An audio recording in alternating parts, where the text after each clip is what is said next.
Si vous avez déjà lutté contre une addiction, quelle qu'elle soit, si vous avez l'impression de livrer un combat incessant, épuisant, contre une force qui vous dépasse, alors écoutez attentivement, car la vérité que vous êtes sur le point d'entendre pourrait bien changer la façon dont vous percevez votre combat et vous ouvrir la voie vers une liberté que vous pensiez inaccessible. Et si je vous disais que, sans le savoir, vous avez peut-être mené cette bataille sur le mauvais terrain?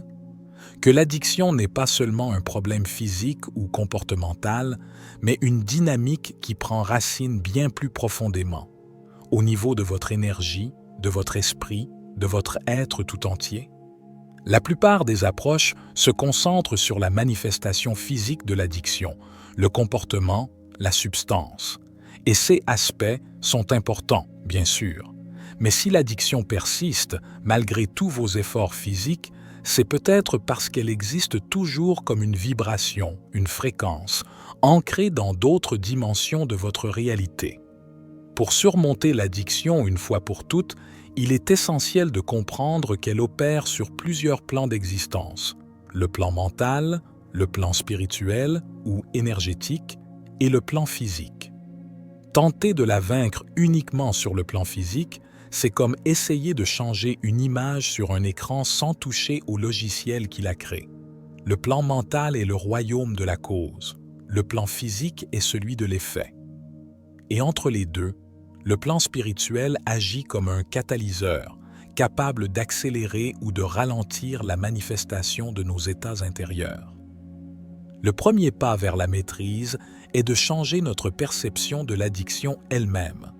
D'un point de vue métaphysique, l'addiction peut être vue comme une sorte d'entité énergétique, une intelligence aveugle qui cherche à maintenir son existence. Elle n'est pas personnelle, elle n'a pas de conscience malveillante dirigée spécifiquement contre vous, mais elle est puissante dans sa quête de survie.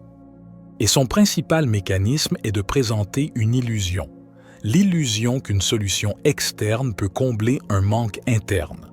Cette illusion est la raison fondamentale pour laquelle nous nous tournons vers l'extérieur, la substance, le comportement, la validation, pour altérer notre état intérieur, notre fréquence interne. Nous cherchons à remplir un vide, mais nous utilisons des moyens externes qui font partie du plan physique, souvent décrits dans certaines traditions comme le monde de l'illusion ou Maya.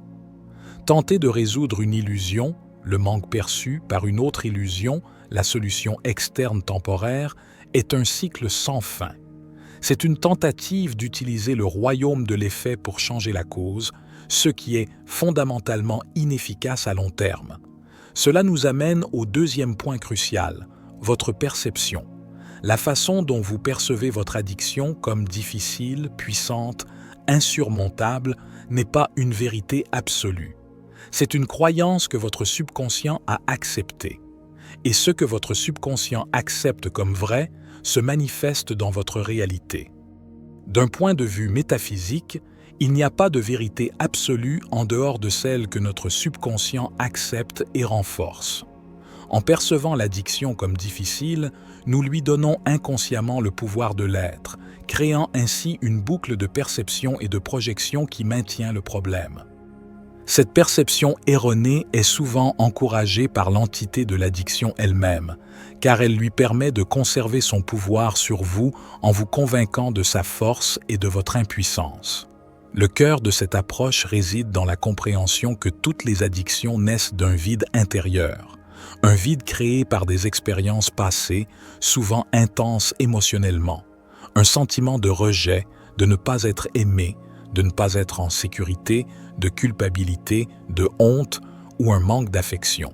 Ces expériences ont laissé une empreinte émotionnelle profonde, créant un espace intérieur qui aspire désespérément à être comblé par sa fréquence complémentaire, l'acceptation, l'amour, la sécurité, la valeur.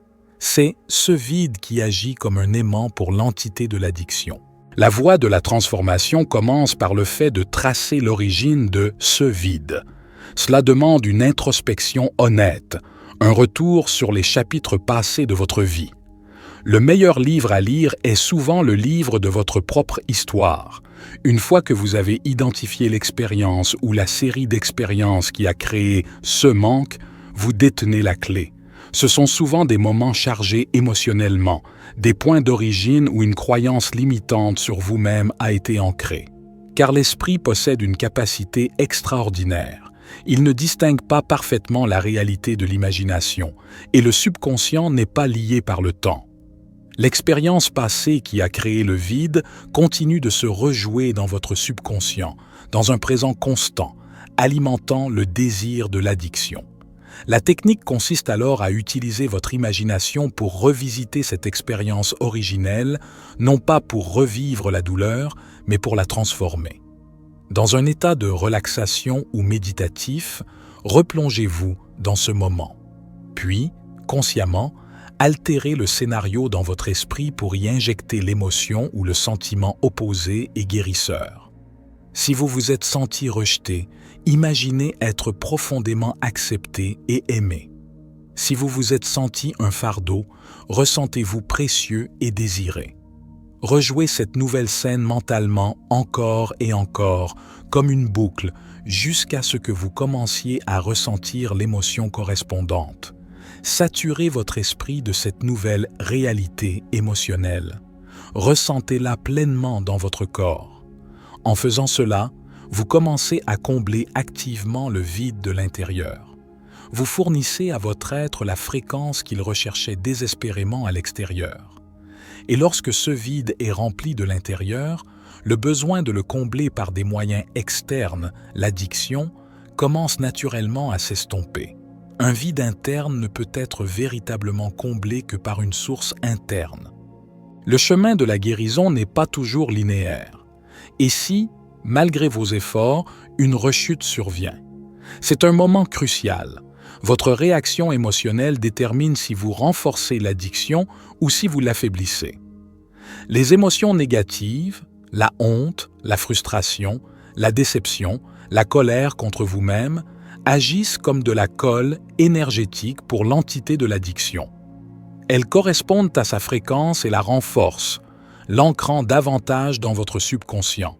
La clé est la neutralité. Si vous trébuchez, observez sans jugement excessif.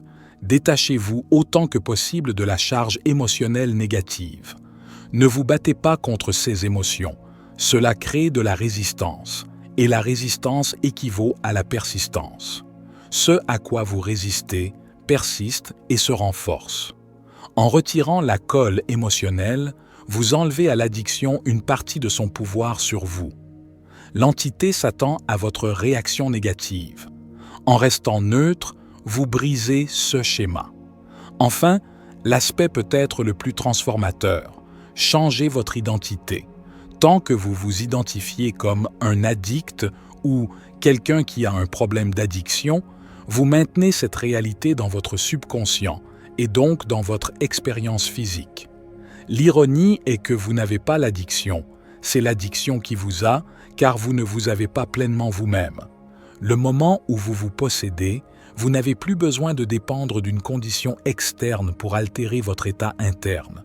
Pour être libre, vous devez cesser d'être quelqu'un avec un problème et commencer à être la personne qui est déjà libre.